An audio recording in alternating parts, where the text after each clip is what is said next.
आप देख रहे हैं इंडिया टाउन न्यूज। मैं हूं आपके साथ प्रगति ठाकुर। आइए नजर डालते हैं सुर्खियों पर।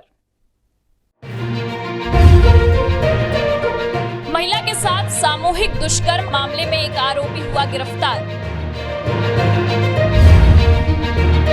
रेल पांच पर मिली सब इंजीनियर की लाश अधिकारियों और ठेकेदारों से था प्रताड़ित। जबलपुर की जन आशीर्वाद यात्रा में शामिल हुए मुख्यमंत्री शिवराज सिंह चौहान। दबंग व्यक्ति ने कर लिया खेत पर जबरन कब्जा, सूदखोरों के चंगुल में किसार। अघोषित बिजली कटौती का दौर जारी, विपक्ष के प्रदर्शन के बाद भी नहीं सुधर रही व्यवस्था। मोतीपुर के रेलवे अंडरब्रिज में भरा पानी, स्थानीय जनप्रतिनिधियों की उदासीनता से लोगों में आक्रोश। नदी में पुल नहीं बनने से छात्राएं नहीं जा रही स्कूल।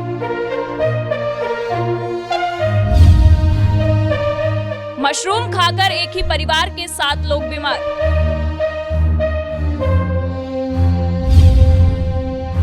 नौरादेही अभ्यारण्य होगा रानी दुर्गावती टाइगर रिजर्व। लाखों रुपयों के कर्जदार बनाने का महिलाओं ने लगाया आरोप। युवक की हत्या के आरोपियों को पुलिस ने पकड़ा।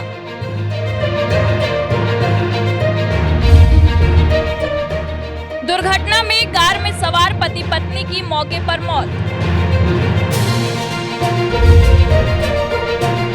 भाजपा पार्षद बैठे भूख हड़ताल पर। महाकाल चौक के नाम से जाना जाएगा राजनांदगांव का मानव मंदिर चौक। छत्तीसगढ़ वैशाली नगर थाना क्षेत्र में सामूहिक दुष्कर्म का मामला सामने आया है। यहां पीड़िता महिला ने इस मामले की शिकायत वैशाली नगर पुलिस से की है। मामला दर्ज होने के बाद पुलिस ने एक आरोपी को गिरफ्तार कर लिया है। वहीं दूसरा आरोपी फरार हो गया है, जिसकी पतासाजी में पुलिस जुट गई है। दुर्ग एसपी शलभ सिन्हा ने इस मामले में बताया कि घटना 18 सितंबर की रात वैशाली नगर थाना क्षेत्र में रहने वाली महिला अपने घर पर अकेली थी। उसी दौरान महिला के घर उसके एक परिचित अपने दोस्त को लेकर पहुंचा। घर में घुसकर पहले महिला का मुंह बंद कर दिया और दोनों आरोपियों ने बारी बारी से उसके साथ दुष्कर्म किया। घटना के समय महिला का पति उड़ीसा नवाखाई मनाने गया हुआ था। जब महिला का पति घर वापस आया तब पीड़िता ने अपने पति को घटना की जानकारी दी। पीड़िता महिला ने इस मामले की शिकायत पुलिस में की। पुलिस ने मामले को गंभीरता से लेते हुए तत्काल एक आरोपी शंकर जगत को गिरफ्तार कर लिया है। वहीं दूसरा आरोपी जय फरार हो गया है, जिसकी पतासाजी के लिए पुलिस की एक टीम रवाना की गई है। एक महिला जब अपने घर पे अकेली थी, उनके हस्बैंड बाहर गए हुए थे, तो 2 व्यक्ति उनके घर पे आए थे। रात में घर पे आए और उन्होंने पीड़िता के साथ में दुष्कर्म किया है। सूचना हम लोगों को कल दी गई। महिला के पति जब वापस लौटे तो फिर उन लोगों ने रिपोर्ट दिया है। सूचना मिलने पर तत्काल हम लोगों ने एफआईआर कायम करके एक आरोपी को गिरफ्तार कर लिया है। दूसरा आरोपी फरार हो गया था, लेकिन उसकी पतासाजी जारी है और जल्द उसको भी गिरफ्तार कर लिया जाएगा। जो 2 हैं उनमें से एक आरोपी पहचान का था और दूसरा आरोपी जो है वो उसका दोस्त था। तो इसी वजह से रात में जब ये लोग घर गए थे तो मतलब इनको एंट्री में भी दिक्कत नहीं थी, लेकिन इस तरह की घटना करने के बाद एक व्यक्ति जो फरार हुआ है उसको भी हम लोग जल्द से जल्द पकड़ लेंगे। भिलाई से Somnath Sahu, India Town News. Burhanpur नगर निगम में 3 महीने पहले पदस्थ सब इंजीनियर आयुष वर्मा की ट्रेन से कटकर संदिग्ध मौत हो गई। सूचना मिलने पर महापौर और नगर निगम सभापति जिला अस्पताल पहुंचे। बताया जा रहा है कि सब इंजीनियर आयुष वर्मा को ठेकेदार और सीनियर इंजीनियर मानसिक रूप से प्रताड़ित करते आ रहे थे। प्रताड़ना से तंग आकर सब इंजीनियर ने नगर निगम कमिश्नर से अपने इस्तीफे की पेशकश भी की थी। पुलिस मामले की जांच कर रही है। चर्चा है कि आयुष वर्मा की मौत की वजह प्रताड़ना है। बुरहानपुर रेलवे स्टेशन के पास संदिग्ध हालत में एक युवक की ट्रेन से कटी लाश मिली। सूचना मिलने पर पहुंची लालबाग पुलिस ने शव को पोस्टमार्टम के लिए जिला अस्पताल भेजा। मृतक की पहचान खांडवा निवासी आयुष वर्मा के रूप में हुई। आयुष वर्मा 3 महीने पहले ही नगर निगम बुरहानपुर में सब इंजीनियर के पद पर पदस्थ हुआ था। इससे पहले वह पुलिस में नौकरी करता था और उसका सपना डिप्टी कलेक्टर बनने का था। बताया गया है कि आयुष नगर निगम के कुछ ठेकेदार और सीनियर अफसरों से मानसिक रूप से प्रताड़ित था। प्रताड़ना से तंग आकर उसने नगर निगम कमिश्नर के समक्ष नौकरी से इस्तीफा देने की पेशकश की थी। इसी बीच अचानक आयुष वर्मा की लाश संदिग्ध परिस्थितियों में रेलवे पटरी पर मिलने से मामले को उसके साथ हुई प्रताड़ना से जोड़ा जा रहा है। महापौर माधुरी पटेल ने सब इंजीनियर की असमय मौत पर दुख जताते हुए कहा है कि मामले की जांच में अगर कोई दोषी पाया जाता है तो उसके खिलाफ सख्त कार्रवाई की जाएगी। इसका नाम है आयुष वर्मा, वो खंडवा का रहने वाला है और 4 महीने पहले यहाँ भर्ती जो नहीं हुई थी जिसमें 8 लोग आए थे उसमें ये भी था और अभी नगर निगम में सब काम चालू होना था, अभी ऐसी घटना हुई। मैंने कल परसों तो उससे MIC में बात करी, बहुत एक्टिव, ऐसा कभी लगा ही नहीं कि ये बच्चा ये बच्चे का ऐसा कुछ हो सकता है। पर सुबह ही हमें पता चला, वैसा ही पूरा नगर निगम का पूरा परिवार यहाँ पर इकट्ठा हो गया है। ये तो मैं पूरा जांच करूँगी ना, पहले पूरी जांच करूँगी। ऐसा छोटे छोटे इस पर मैं इशू कोई बोले मेरे को ऐसा नहीं, पूरी जांच होगी। उसके बाद जो उसमें लगा हुआ होगा, जो उसको प्रताड़ित किया हुआ उसके दंड देंगे। उधर पुलिस ने मर्ग कायम कर मृतक की जेब से कागजात, मोबाइल फोन जब्त किया है। पोस्टमार्टम कराकर शव परिजनों को सौंप दिया गया। पुलिस मामले को फिलहाल संदिग्ध बता रही है, लेकिन विस्तृत जांच में जो भी तथ्य सामने आएंगे उसके अनुसार वैधानिक कार्रवाई करने की बात कर रही है। बुरहानपुर के ASP अंतर सिंह कनेश ने कहा कि मृतक के कपड़ों की जेब से कुछ दस्तावेज मिले हैं, जिसकी जांच अभी चल रही है। आगे की कार्रवाई जांच के बाद तय की जाएगी। हाँ, ये आयुष शर्मा नाम का व्यक्ति है जो नगर निगम बुरहानपुर में सिविल इंजीनियर के पद पर कार्यरत था। आज सुबह 11 बजे ये चिंचाला के पास में जो खंडवा तरफ वाला ट्रैक है, वहाँ पे इसका ट्रेन से कुछ एक्सीडेंट हुआ है या ट्रेन में से कूदा है। तो इस संबंध में एक मर्ग थाना लालबाग में कायम हुआ है। तो ये डेली अप डाउनर था, जैसे कि उसके पास दस्तावेज मिले हैं रेलवे के। तो इसका मर्ग थाना लालबाग में अभी मर्ग कायम करके इसकी जांच की जा रही है। बुरहानपुर से मोहम्मद वसीम की रिपोर्ट। मुख्यमंत्री शिवराज सिंह की जन आशीर्वाद यात्रा शुक्रवार को जबलपुर पहुंची। पश्चिम विधानसभा की गौतम बढ़िया के पास स्थित हनुमान जी के दर्शन के बाद मुख्यमंत्री शिवराज सिंह चौहान की जन आशीर्वाद यात्रा शुरू हुई। इस यात्रा में मंत्री हरदीप सिंह डंग, सांसद राकेश सिंह भी मौजूद रहे। जबलपुर पहुंची जन आशीर्वाद यात्रा के दौरान मुख्यमंत्री शिवराज सिंह चौहान ने पत्रकारों से बात करते हुए कहा कि इस समय कांग्रेस पूरी तरह से बौखलाई हुई है। प्रदेश की जनता भारतीय जनता पार्टी की योजनाओं की वजह से हमें आशीर्वाद दे रही है और कांग्रेस सनातन धर्म का अपमान कर रही है, इसलिए उनके खिलाफ लोगों में आक्रोश है, इसलिए वे जन आक्रोश यात्रा निकाल रहे हैं। जन आशीर्वाद यात्रा जबलपुर के पश्चिम विधानसभा और कैंट विधानसभा में निकाली जा रही है। मुख्यमंत्री शिवराज सिंह चौहान की जन आशीर्वाद यात्रा 2 विधानसभा में हुई है, जिसमें एक विधानसभा पश्चिम है जबकि दूसरी कैंट विधानसभा है। दोनों ही विधानसभा में करीब 41 से अधिक मंच लगाए गए। इस दौरान टिकट की दावेदारी करने वालों ने अपना शक्ति प्रदर्शन भी किया। भगवान के हनुमान जी के चरणों में प्रार्थना करके जनता का आशीर्वाद लेने आए हैं। भारतीय जनता पार्टी की सरकार ने विकास और जन कल्याण के जो काम किए हैं उसके कारण जनता का प्यार और आशीर्वाद भारतीय जनता पार्टी को मिल रहा है और आज जबलपुर में भी जनता का आशीर्वाद मांगने आए हैं। जबलपुर से Sandeep Kumar, India Town news.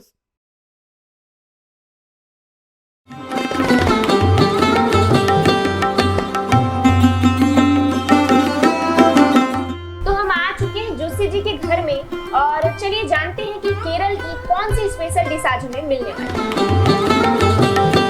आज मैं पुट बनाने जा रही हूँ। पुट एंड कडला करी बोलते हैं। जैसा कि हमने जाना कि आज जोशी जी बनाने वाली है पुट, तो चलिए देखते हैं कि कैसी है ये रेसिपी और क्या इंग्रेडिएंट्स। स्वाद के शौकीनों के लिए खास कार्यक्रम जिसमें देखेंगे स्वादिष्ट व्यंजनों को तैयार करने का सिलसिला, सिर्फ इंडिया टाउन न्यूज पर।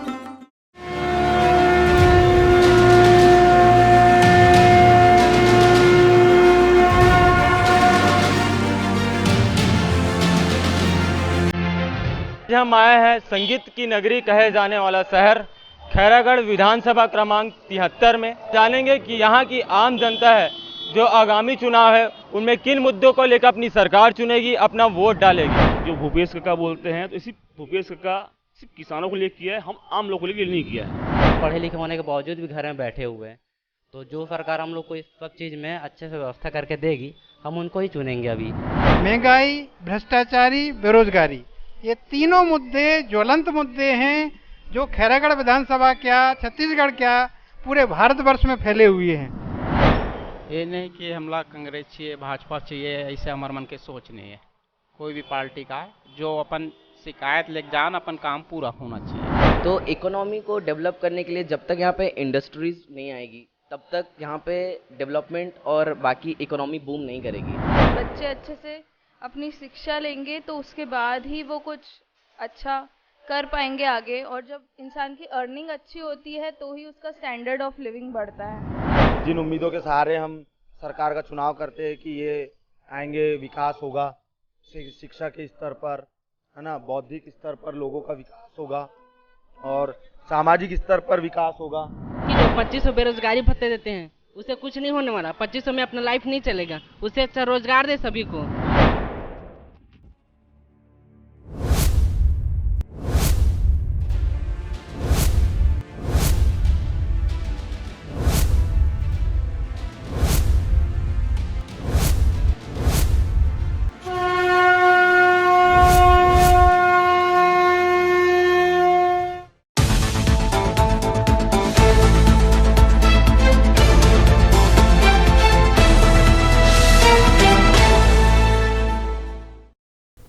मध्य प्रदेश के शाजापुर जिले के ग्राम छतगांव में एक दबंग व्यक्ति जिसकी लाठी उसकी भैंस कहावत को चरितार्थ कर रहा है।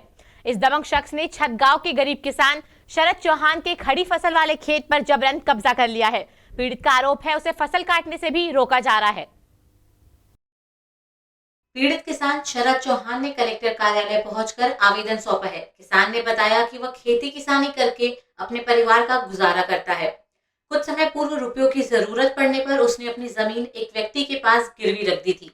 वर्ष भर बाद उसने कर्ज की रकम लौटा दी, लेकिन किसान की फसल और खेत पर दबंग सूदखोर अभी भी कब्जा किए हुए हैं और उसकी खड़ी फसल को काटने नहीं दे रहे हैं। पीड़ित किसान ने कलेक्टर से गुहार लगाई है कि उसे दबंग के आतंक से मुक्ति दिलाकर फसल काटने दी जाए। शरद चौहान ने कहा कि कर्ज की रकम मैंने वापस कर दी है और खेत में सोयाबीन की फसल मैंने अपनी उसी जमीन पर ली है।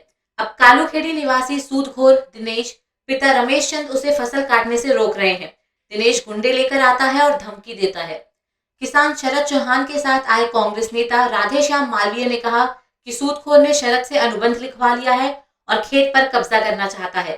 सूदखोर उसे गांव छोड़कर जाने के लिए धमका रहा है। जमीन थी और मैंने गिरवे नाम में रखी थी, वो मेरे को कुछ पैसे की ज़रूरत थी तो मैंने गिरवे नाम में रखी थी। वापस उनके पैसे भी मैंने लौटा दिए, वो जो थे वो पैसे भी। बाकी वो मेरी अब फसल मैंने बोई और कब्जा भी मेरा है उस पर, और वो जब मतलब गुंडे लेके आ रहे हैं वहाँ पे और फसल नहीं काटने दे रहे मेरे को। फर्जी तरीके से अनुबंध लिखवा करके और इनने जो पैसा था वो लौटा भी दिया उनको वापस। अब वो फर्जी तरीके से उस ज़मीन को अपना नाम कराने चाह रहा है, वो ज़मीन पे कब्जा करने चाह रहा है ज़बरदस्ती। वो बाहर के गुंडे ला रहा है और इनको यहाँ पिटवाने के लिए वो खेत के आसपास फर रहा है। और जब फसल आ गई है अब सोयाबीन काटने के लिए तो वो धमकी दे रहा है कि गांव छोड़ के चला जाना, नहीं तो तुझे जान से मार देंगे और ये फसल हम काट के ले जाएंगे। शाजापुर से Dilip Saurashtriya, India Town news.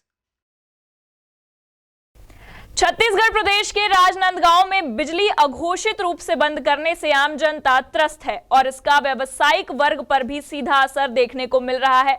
तो वहीं विपक्षियों का कहना है कि जब से राज्य में कांग्रेस की सरकार है तब से प्रदेश की जनता बिजली कटौती से परेशान है।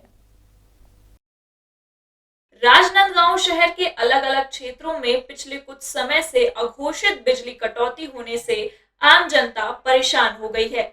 इस मामले को लेकर इंडिया टाउन न्यूज की टीम क्षेत्रीय प्रशासनिक भवन छत्तीसगढ़ राज्य विद्युत वितरण कंपनी मर्यादित राजनांदगांव कार्यालय पहुंची, जहां चीफ इंजीनियर ने बताया कि किन्हीं तकनीक कारणों से बिजली कटौती की जाती है। अब सवाल उठता है कि तकनीकी समस्या को कब तक सुधारा जाएगा जिससे आम जनता को परेशानी का सामना ना करना पड़े। इस सवाल का जवाब देते हुए चीफ इंजीनियर टीके मेश्राम ने कहा, बिजली कटौती कोई समस्या नहीं है। यह भी कहा जा सकता है तकनीक समस्या का हवाला देकर बिजली कटौती की जाती है। वहीं इस अघोषित बिजली कटौती को लेकर भाजपा ने भी कई बार प्रदर्शन किया है, पर भी समस्या जस की तस बनी हुई है। बिजली कटौती तो लगातार हो रही है और बार बार विद्युत मंडल द्वारा ये बोला जाता है कि मेंटेनेंस के नाम से हम लोग जो है लाइट बंद कर रहे हैं करके, लेकिन ये मेंटेनेंस के नाम पे नहीं है, ये लोगों को जो है लोग धोखा दे रहे हैं। बिजली कटौती के नाम से इससे शहर नहीं पूरा प्रदेश की जनता परेशान है। एक तरफ कांग्रेस सरकार को बोलता है कि बिजली बिल हाफ है और वहीं दूसरी तरफ उस हाफ के नाम से बड़े मात्रा में बिजली बिल कटौती हो रहा है। थोड़ा सा हवा पानी में बिजली चले जाता है और कब आएगा कहना संभव होता है। बिजली कटौती के नाम से सचमुच प्रदेश की जनता परेशान हताश इस सरकार से। आप देख सकते हैं शहर में लगातार त्योहारों का सीज़न चालू हो गया है और इस त्योहारों के सीज़न में सरकार की सबसे बड़ी योजना थी, जब चुनाव लड़ रहे थे तो सरकार बोल के आई थी कि बिजली हाफ करेंगे, पर जनता में ये मैसेज आज की डेट में बिजली हाफ नहीं हुआ, बिजली साफ़ हो रहा है। सभी वार्डों में बिजली की परेशानी बहुत ज़्यादा है। वहाँ जो सेंटर बना है वहाँ पर फ़ोन भी लगाते हैं तो फ़ोन भी नहीं उठाते। 2 बजे रात, 3 बजे रात, कोई भी समय में मतलब बिजली कटौती हमेशा होती रहती है और इसमें सरकार को ध्यान नहीं दे रही है। बिजली कटौती की ही नहीं जाती है तो कोई समस्या नहीं है, लेकिन कभी कभी तकनीकी कारणों से व्यवधान आते हैं जिन्हें दुरुस्त कर सप्लाई तत्काल रिस्टोर करने के प्रयास किए जाते हैं। पिछले कुछ दिनों से बिजली का अघोषित रूप से बंद होना लोगों के लिए मुसीबत का सबब बना हुआ है। आज हम क्षेत्रीय प्रशासनिक भवन छत्तीसगढ़ राज्य विद्युत वितरण कंपनी मर्यादित राजनांदगांव पहुंचे हुए हैं। हम यहां के चीफ इंजीनियर से बात की तो उनका कहना है कि बिजली कटौती किन्हीं तकनीक कारणों से की जाती है और साथ ही उनका कहना है कि बिजली कटौती की ही नहीं जाती तो कोई समस्या नहीं है। कैमरा पर्सन ओमेंद्र श्याम के साथ ऐश्वर्य, इंडिया टाउन न्यूज, राजनांदगांव। लोगों को राहत देने के लिए बनाया गया राजनांदगांव शहर का मोतीपुर रेलवे अंडरब्रिज इन दिनों आफत का सबब बना हुआ है। यहां अंडरब्रिज में बारिश के दिनों में पानी भर जाता है और पानी निकासी की व्यवस्था नहीं की जाती है, तो वहीं 12 महीने इस अंडरब्रिज के भीतर नाली का पानी भरा रहता है, जिससे क्षेत्र की जनता में आक्रोश देखा जा रहा है। राजनांदगांव शहर के मोतीपुर रेलवे क्रॉसिंग को बंद करने से पूर्व यहां पर अंडरब्रिज का निर्माण किया गया ताकि लोगों को इस अंडरब्रिज से आवागमन में सुविधा मिले, लेकिन अब यह अंडरब्रिज लोगों के लिए सुगम रास्ता नहीं बल्कि आफत का मार्ग बना हुआ है, क्योंकि इस अंडरब्रिज के भीतर आए दिन पानी भरने की समस्या सामने आ रही है। बारिश के दिनों में हालात लगभग 2.5 से 3 फीट पानी भरने के बन जाते हैं, जिसको पार करके जाना मजबूरी होता है। सबसे ज्यादा दिक्कत यहाँ पैदल चलने वाले, साइकिल से जाने वाले और स्कूली बच्चों को होती है। अंडरब्रिज में पानी भरे रहने और समीप से गुजरने वाली गाड़ियों के छींटे से स्कूली बच्चों के गणवेश खराब हो जाते हैं। वहीं अंडरब्रिज काफी सकरा होने के चलते यहाँ पर हादसे का खतरा भी बना रहता है। इसी अंडरब्रिज से बड़े बड़े वाहन गुजरते हैं तो रेत और मुरुम से भारी अवैध डंपर वाहनें बेधड़क दौड़ती हैं। वहीं आसपास के मवेशियों का डेरा भी अंडरब्रिज पर रहता है। शुक्रवार देर रात से शहर में हो रही बारिश के बीच मोतीपुर रेलवे अंडरब्रिज में लगभग 2.5 फीट तक पानी भर गया है, जिसके चलते आवागमन में दिक्कतें हो रही हैं। यह रास्ता डोंगरगढ़ सहित आसपास के कई गांवों को जोड़ता है, जिससे प्रतिदिन हजारों लोग आवागमन करते हैं। अंडरब्रिज के बगल में पानी निकासी के लिए पंप हाउस बनाया गया है, जहां मोटर लगाकर अंडरब्रिज में भरने वाले पानी की निकासी की जाती है, लेकिन इस पंप हाउस के मोटर का रखरखाव पर ध्यान नहीं दिया जाने के चलते अक्सर मोटर खराब होने की समस्या भी सामने आती रहती है। तो वहीं संबंधित व्यक्ति द्वारा समय पर मोटर पंप चालू नहीं करने की वजह से अंडरब्रिज में पानी भरा रहता है। इस ओर स्थानीय जनप्रतिनिधियों की उदासीनता भी बनी हुई है। क्षेत्र के लोगों का कहना है कि यह अंडरब्रिज सक्सेस नहीं है, इसे बेतरतीब तरीके से बनाया गया है और पानी निकासी की समुचित व्यवस्था नहीं की गई है। अंडरब्रिज सक्सेसफुल नहीं हुआ है यहाँ का और इससे पूरा पब्लिक को परेशानी हो रहा है। स्कूल बच्चा आने जाने वाले लोग को बहुत परेशानी हो रहा है। ये अंडरब्रिज सक्सेस नहीं है। यहाँ का अंडरब्रिज बहुत सकरा है, यहाँ से 2 4 व्हीलर नहीं बुला पाते हाँ, पैदल वालों को परेशानी होता है। पैदल वाले कहाँ से जाएंगे? उधर ऊपर ट्रेनें खड़ी हो जाती हैं तो वहाँ से लोग बुलक के जाते अपनी जान जोखिम में डाल रहे हैं। बच्चे, छोटे छोटे बच्चे स्कूल के, वो ट्रेन के नीचे बुलक जाते। फुट ओवर ब्रिज बोले गए हैं, उसको भी ध्यान नहीं दिया जा रहा है। ये ब्रिज में 12 महीना पानी रहता है, गीला ही रहता है, ऊपर से पानी टपकते रहता है, पूरा झरना बन जाता है। अंदर आदमी जाए तो जाए कहाँ से? मोतीपुर अंडरब्रिज पटरी पार क्षेत्र के लोगों के लिए मोतीपुर की ओर जाने का एकमात्र मार्ग है। इसके बावजूद इस ओर ध्यान नहीं दिया जाता है। यह क्षेत्र राजनांदगांव के पूर्व सांसद का क्षेत्र है। इसके बाद भी यहाँ पर स्थायी समाधान निकालने को लेकर कार्य दिखाई नहीं देता है। अक्सर इस अंडरब्रिज में पानी भरा नजर आता है, तो वहीं अंडरब्रिज के ऊपर रेलवे ट्रैक के ठीक नीचे से पानी का लगातार रिसाव पिछले कुछ महीनों से हो रहा है, जिससे कभी भी बड़ी दुर्घटना की आशंका नजर आ रही है। इसके बावजूद इस क्षेत्र के जनप्रतिनिधियों की खामोशी समझ से परे है। अंडरब्रिज में पानी भर जाने के चलते लोगों को मजबूरन रेलवे ट्रैक के ऊपर से जाना पड़ रहा है। यहाँ भी मालगाड़ी खड़े होने के चलते लोग अपनी जान जोखिम में डालकर मालगाड़ी के नीचे से होकर गुजर रहे हैं, जिससे कभी भी हादसा हो सकता है।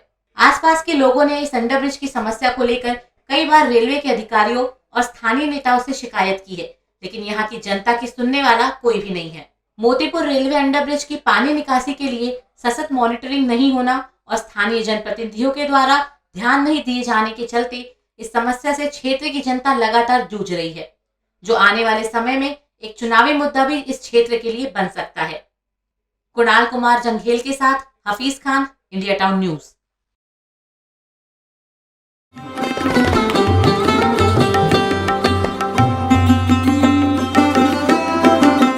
तो हम आ चुके हैं जोशी जी के घर में और चलिए जानते हैं कि केरल की कौन सी स्पेशल डिश आज हमें मिलने वाली है। जी, आज मैं पुट बनाने जा रही हूँ। पुट एंड कडला करी बोलते हैं। जैसे कि हमने जाना कि आज जोशी जी बनाने वाली है पुट, तो चलिए देखते हैं कि कैसी है ये रेसिपी और क्या इंग्रेडिएंट्स। स्वाद के शौकीनों के लिए खास कार्यक्रम जिसमें देखेंगे स्वादिष्ट व्यंजनों को तैयार करने का सिलसिला, सिर्फ इंडिया टाउन न्यूज पर।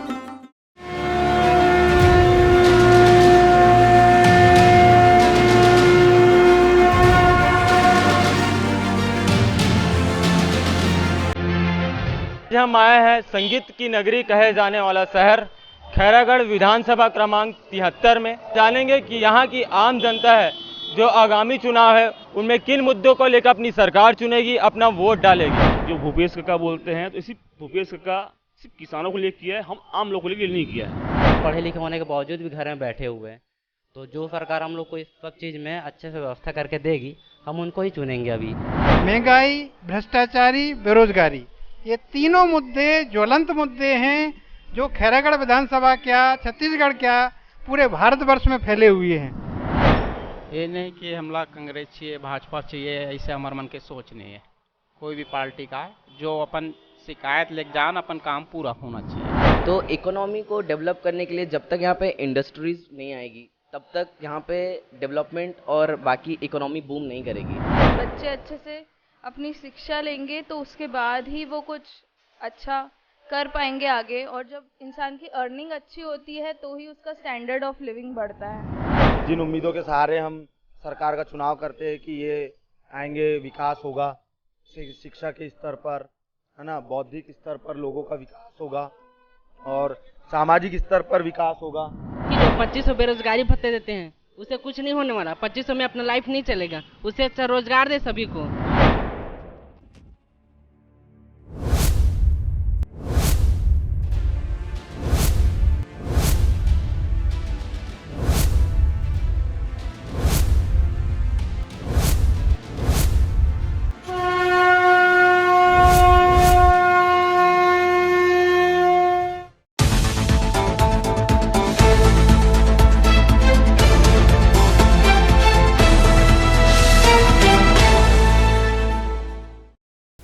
नरसिंहपुर जिले के गाडरवारा तहसील के अंतर्गत आने वाले ग्राम घूरपुर में आजादी के बाद भी अब तक सीता-रेवा नदी के पुल का निर्माण नहीं किया गया है, जिसका खामियाजा ग्रामीणों के साथ साथ स्कूली बच्चों को भी भुगतना पड़ रहा है। गडवारा तहसील के ग्राम घूरपुर की सीता-रेवा नदी में पुल निर्माण नहीं होने से स्कूल छात्र छात्राएं जान जोखिम में डालकर नदी पार करते हैं और गडवारा के स्कूल में पढ़ने जाते हैं।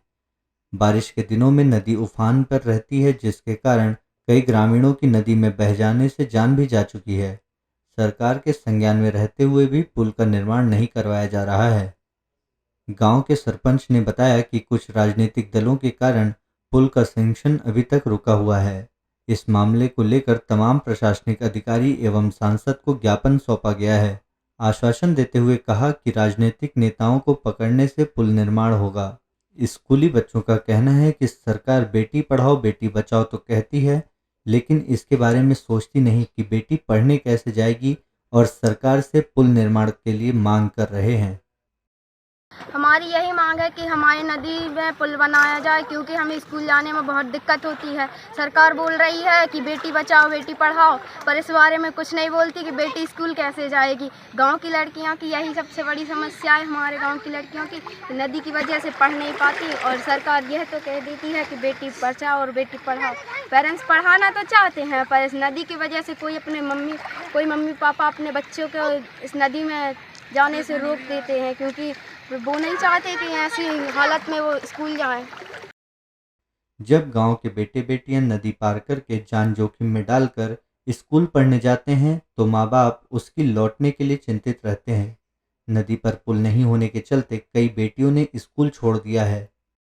प्रधानमंत्री सड़क योजना में इमलिया से नदी तक डामर रोड बन गया है जी। नदी से घूरपुर तक डामर कर दिया। बीच में हमारी कुछ राजनीतिक दलों के कारण हमारी जो पुल सैंक्शन है वो आज तक नहीं बन पाया। कई मृत्युएं हो गई। घूरपुर की सीतारेवा नदी में पुल नहीं होने के कारण से लोगों को बहुत परेशानी हो रही है।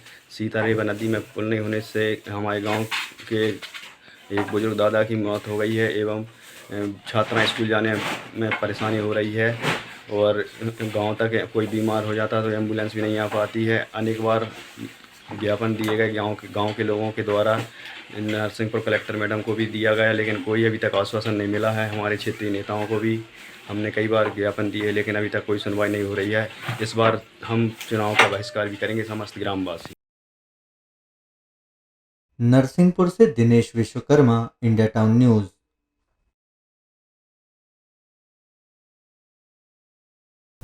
छत्तीसगढ़ के केसीजी जिले में गंडई क्षेत्र में मशरूम खाने के बाद एक ही परिवार के 7 सदस्यों के बीमार होने का मामला गंडई स्वास्थ्य केंद्र में आया है। मामला फूड पॉइजनिंग का है।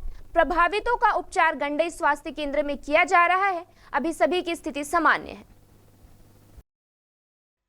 गंडई क्षेत्र के ग्राम ठंडार निवासी फूलचंद जोशी के परिवार ने अपने खेत से लाए गए मशरूम की सब्जी बनाया और खाया। खाने के 2 से 3 घंटे बाद परिवार के सभी 7 लोगों को उल्टी दस्त होने लगी। अपने स्तर पर घर पर ही उल्टी दस्त रोकने का प्रयास किया गया, पर सफल नहीं हुए।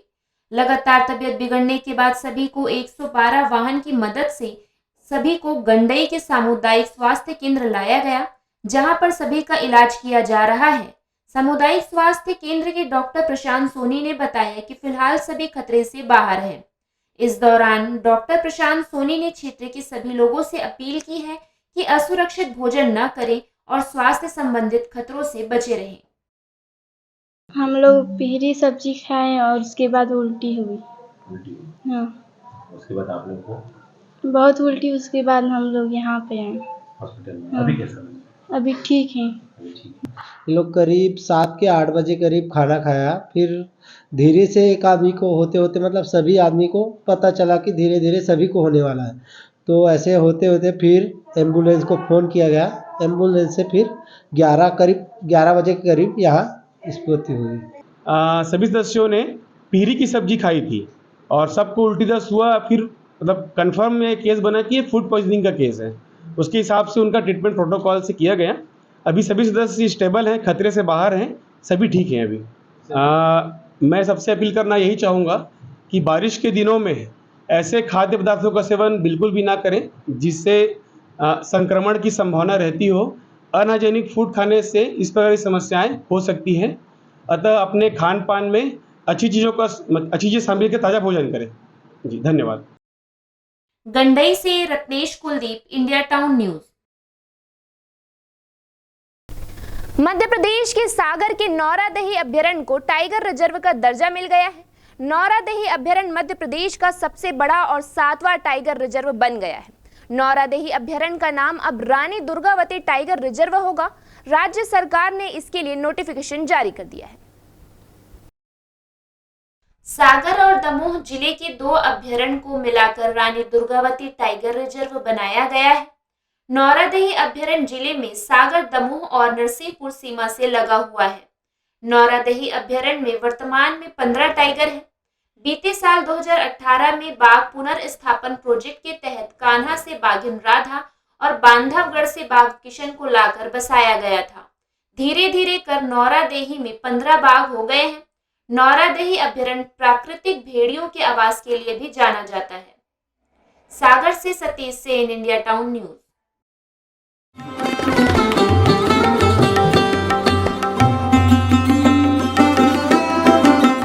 हम आ चुके हैं जोशी जी के घर में और चलिए जानते हैं कि केरल की कौन सी स्पेशल डिश आज हमें मिलने वाली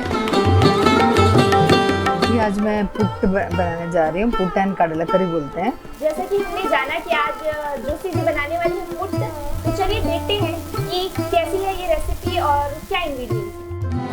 स्वाद के शौकीनों के लिए खास कार्यक्रम जिसमें देखेंगे स्वादिष्ट व्यंजनों को तैयार करने का सिलसिला सिर्फ इंडिया टाउन न्यूज पर।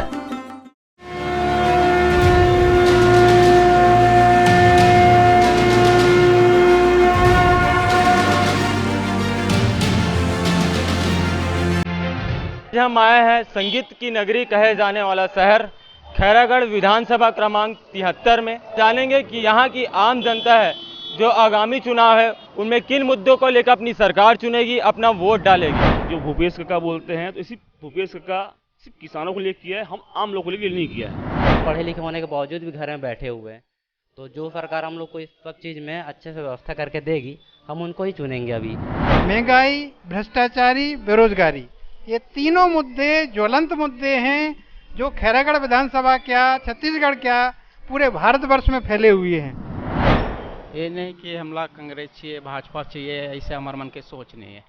कोई भी पार्टी का जो अपन शिकायत लेके जान, अपन काम पूरा होना चाहिए। तो इकोनॉमी को डेवलप करने के लिए जब तक यहाँ पे इंडस्ट्रीज नहीं आएगी तब तक यहाँ पे डेवलपमेंट और बाकी इकोनॉमी बूम नहीं करेगी। बच्चे अच्छे से अपनी शिक्षा लेंगे तो उसके बाद ही वो कुछ अच्छा कर पाएंगे आगे, और जब इंसान की अर्निंग अच्छी होती है तो ही उसका स्टैंडर्ड ऑफ लिविंग बढ़ता है। जिन उम्मीदों के सहारे हम सरकार का चुनाव करते हैं कि ये आएंगे, विकास होगा शिक्षा के स्तर पर, है ना, बौद्धिक स्तर पर लोगों का विकास होगा और सामाजिक स्तर पर विकास होगा। कि जो 2500 बेरोजगारी भत्ते देते हैं उससे कुछ नहीं होने वाला। 2500 में अपना लाइफ नहीं चलेगा, उससे अच्छा रोजगार दे सभी को।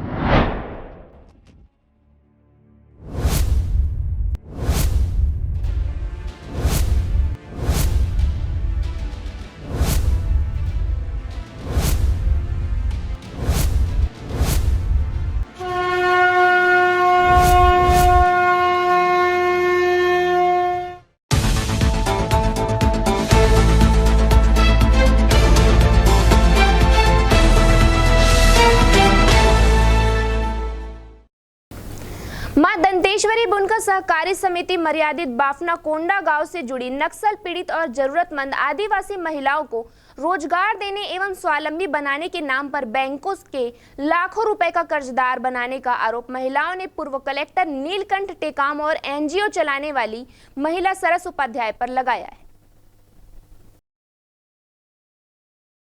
समिति के अध्यक्ष गंगा नेताम ने एक प्रेस कॉन्फ्रेंस करते हुए कहा कि पूर्व कलेक्टर टेकाम ने मां दंतेश्वरी बुनकर सहकारी समिति मर्यादित का गठन कराया और सरस उपाध्याय को समिति के संचालन, लेखा जोखा एवं लेन देन हेतु नियुक्त किया था। समिति के नाम से गणवेश बनाने के लिए जारी 40 लाख रुपए और अन्य कार्य के लिए जारी 10 लाख रुपए को सरस उपाध्याय ने अपने निजी खाते में ट्रांसफर करवा लिया। महिलाओं ने बताया कि वे पूर्व कलेक्टर व सरस उपाध्याय के खिलाफ 1 साल से कोंडा गांव के मौजूदा कलेक्टर और पुलिस अधीक्षक से शिकायत कर जांच की मांग करती आ रही हैं, लेकिन कोई ध्यान नहीं दिया जा रहा है। समिति की सचिव सुलेखा ने कहा कि हमने सहकारी समिति के गठन के लिए कोई भी आवेदन नहीं किया था। समिति के नाम पर जब रकम जारी हुई तब हमें लगा कि हमने हाथकरघा का प्रशिक्षण लिया है, शायद इसलिए अधिकारी हमें प्रमोट करना चाह रहे हैं। उन्होंने बताया कि मामला वर्ष 2018 से 2020 तक का है। समिति को काम के नाम पर मिले लाखों रुपए अधिकारी के कहने पर एनजीओ को चेक के माध्यम से देते रहे हैं। अधिकारी के कहने पर ही सरस उपाध्याय को समिति की चेकबुक भी दे दी गई थी। सरस उपाध्याय ने कोरे चेक पर महिलाओं से हस्ताक्षर भी ले लिए थे। मामले की निष्पक्ष जांच न होने से परेशान महिलाओं ने अब सूबे के मुख्यमंत्री से गुहार लगाने का फैसला किया है। महिलाएं मुख्यमंत्री से मुलाकात करने रायपुर के लिए कोंडागांव से 25 सितंबर को पैदल रवाना होंगी। Bureau report, India Town news.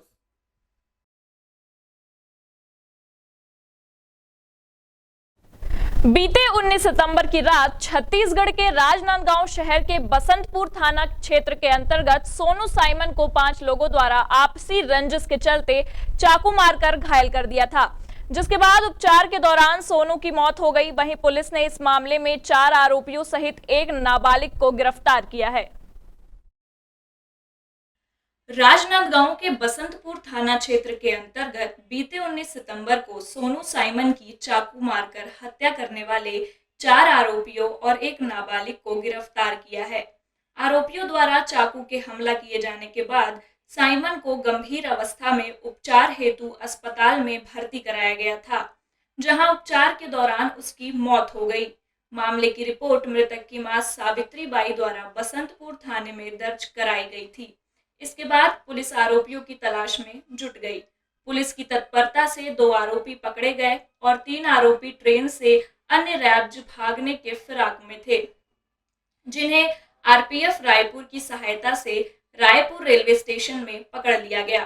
Police की पूछताछ में आरोपियों ने बताया कि आपसी रंजिश का बदला लेने के लिए वह अपने अन्य साथी तरुण पवार, गौरव यादव और दीपेंद्र गौड़ उर्फ मसान के साथ एक राय होकर सोनू साइमन को जान से मारने की नीयत से ढूंढ रहे थे।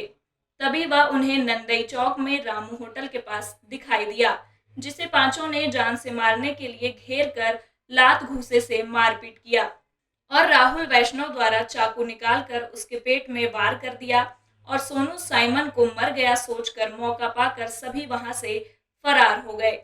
मामले का खुलासा करते हुए नगर पुलिस अधीक्षक अमित पटेल ने बताया कि इस हत्या के मामले में आरोपियों को गिरफ्तार कर लिया गया है। पकड़े गए आरोपियों के खिलाफ पहले हत्या के प्रयास का मामला दर्ज किया गया था। वहीं इलाज के दौरान अस्पताल में मृत्यु हो गई, जिस पर मर्ग पंचनामा कर धारा 302 जोड़ा गया है।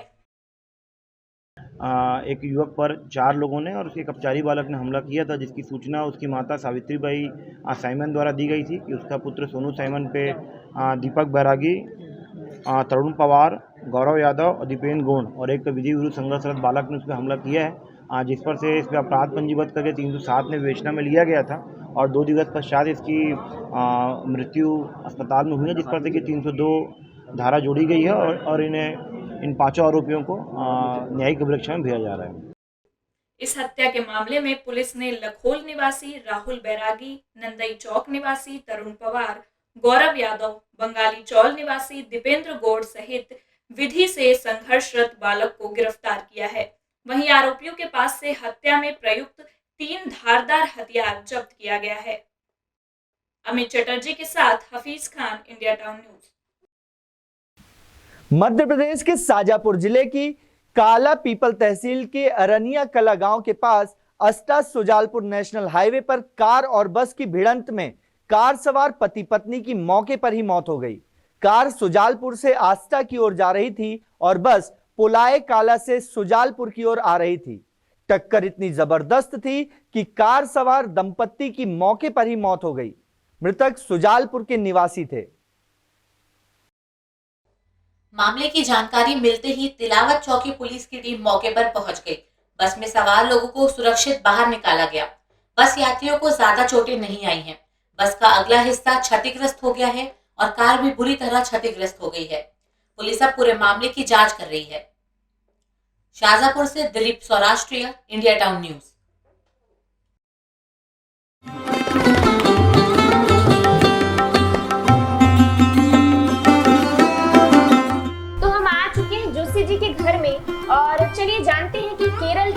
सी स्पेशल डिश आज हमें मिलने वाली है।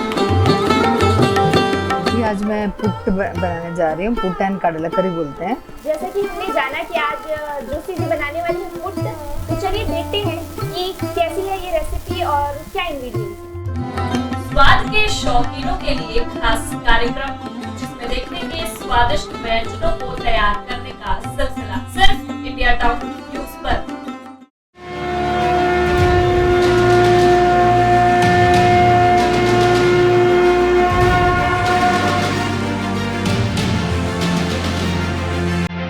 हम आए हैं संगीत की नगरी कहे जाने वाला शहर खैरागढ़ विधानसभा क्रमांक 73 में। जानेंगे कि यहाँ की आम जनता है जो आगामी चुनाव है उनमें किन मुद्दों को लेकर अपनी सरकार चुनेगी, अपना वोट डालेगी। जो भूपेश काका बोलते हैं तो इसी भूपेश काका सिर्फ किसानों को लेकर किया है, हम आम लोगों के लिए नहीं किया है। पढ़े लिखे होने के बावजूद भी घर में बैठे हुए हैं, तो जो सरकार हम लोग को इस सब चीज़ में अच्छे से व्यवस्था करके देगी हम उनको ही चुनेंगे। अभी महंगाई, भ्रष्टाचारी, बेरोजगारी, ये तीनों मुद्दे ज्वलंत मुद्दे हैं जो खैरागढ़ विधानसभा क्या, छत्तीसगढ़ क्या, पूरे भारतवर्ष में फैले हुए हैं। ये नहीं कि हमला कांग्रेस चाहिए, भाजपा चाहिए, ऐसे हमारे मन के सोच नहीं है। कोई भी पार्टी का है जो अपन शिकायत लेके जान, अपन काम पूरा होना चाहिए। तो इकोनॉमी को डेवलप करने के लिए जब तक यहाँ पे इंडस्ट्रीज नहीं आएगी तब तक यहाँ पे डेवलपमेंट और बाकी इकोनॉमी बूम नहीं करेगी। बच्चे अच्छे से अपनी शिक्षा लेंगे तो उसके बाद ही वो कुछ अच्छा कर पाएंगे आगे, और जब इंसान की अर्निंग अच्छी होती है तो ही उसका स्टैंडर्ड ऑफ लिविंग बढ़ता है। जिन उम्मीदों के सहारे हम सरकार का चुनाव करते हैं कि ये आएंगे, विकास होगा शिक्षा के स्तर पर, है ना, बौद्धिक स्तर पर लोगों का विकास होगा और सामाजिक स्तर पर विकास होगा। कि जो 2500 बेरोजगारी भत्ते देते हैं उससे कुछ नहीं होने वाला। 2500 में अपना लाइफ नहीं चलेगा, उससे अच्छा रोजगार दे सभी को।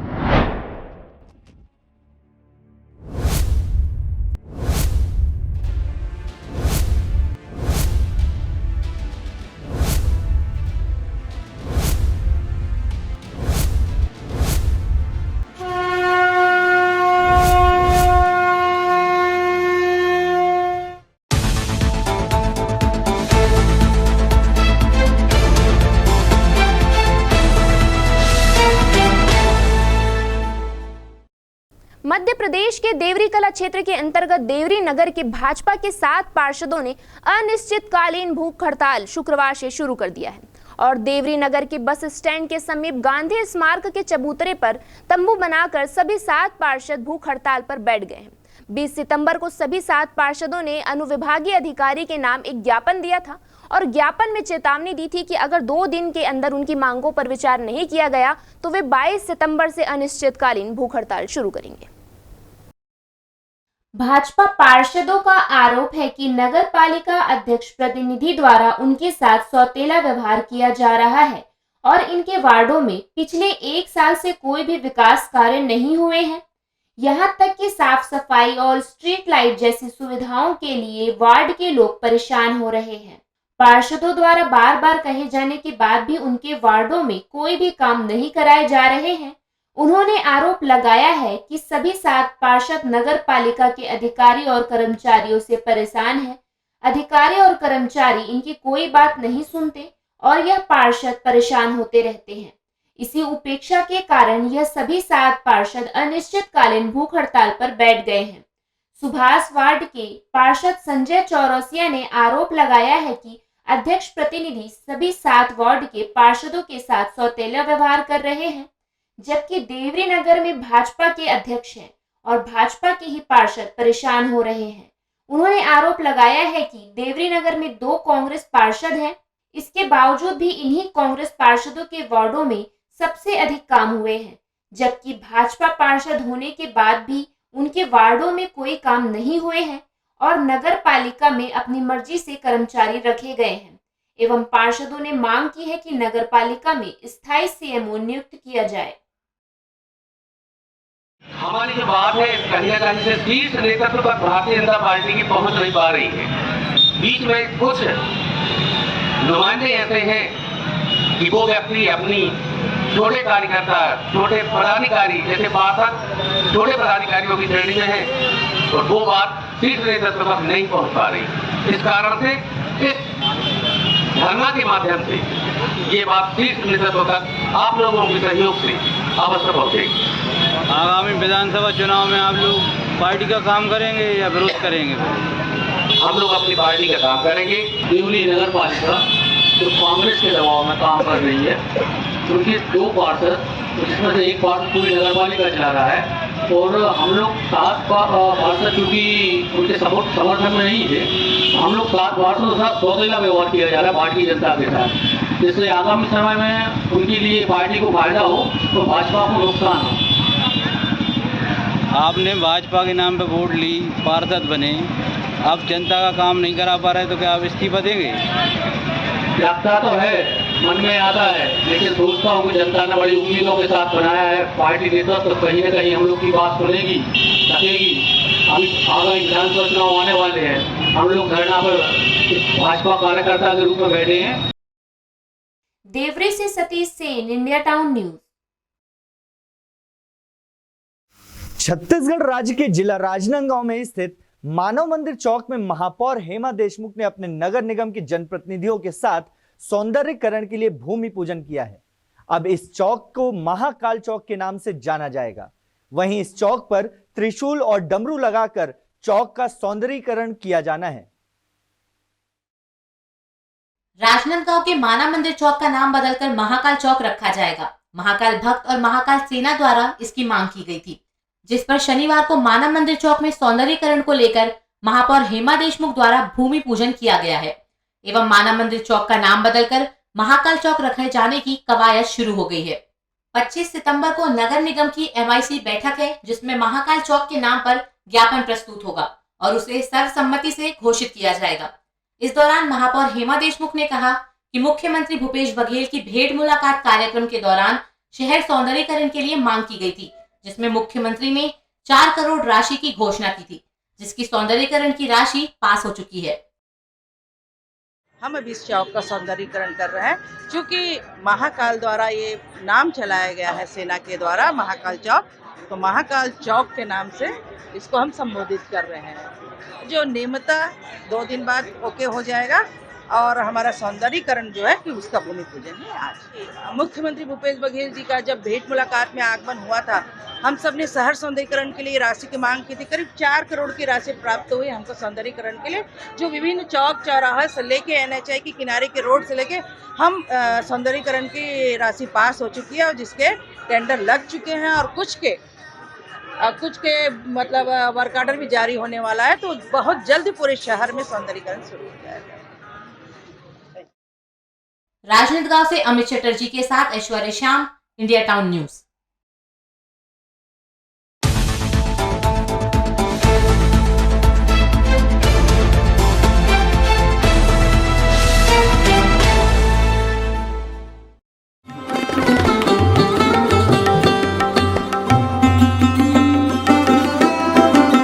तो हम आ चुके हैं जोशी जी के घर में और चलिए जानते हैं कि केरल की कौन सी स्पेशल डिश आज हमें मिलने वाली है।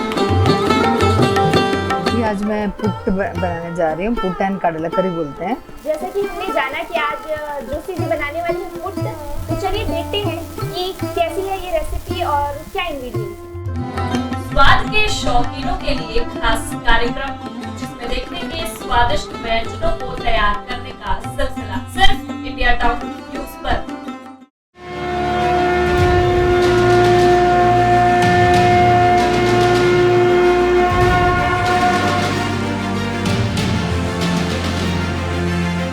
हम आए हैं संगीत की नगरी कहे जाने वाला शहर खैरागढ़ विधानसभा क्रमांक 73 में। जानेंगे कि यहाँ की आम जनता है जो आगामी चुनाव है उनमें किन मुद्दों को लेकर अपनी सरकार चुनेगी, अपना वोट डालेगी। जो भूपेश काका बोलते हैं, तो इसी भूपेश काका सिर्फ किसानों को लिए किया है, हम आम लोगों के लिए नहीं किया है। पढ़े लिखे होने के बावजूद भी घर में बैठे हुए हैं, तो जो सरकार हम लोग को इस सब चीज़ में अच्छे से व्यवस्था करके देगी, हम उनको ही चुनेंगे। अभी महंगाई, भ्रष्टाचारी, बेरोजगारी, ये तीनों मुद्दे ज्वलंत मुद्दे हैं जो खैरागढ़ विधानसभा क्या, छत्तीसगढ़ क्या, पूरे भारतवर्ष में फैले हुए हैं।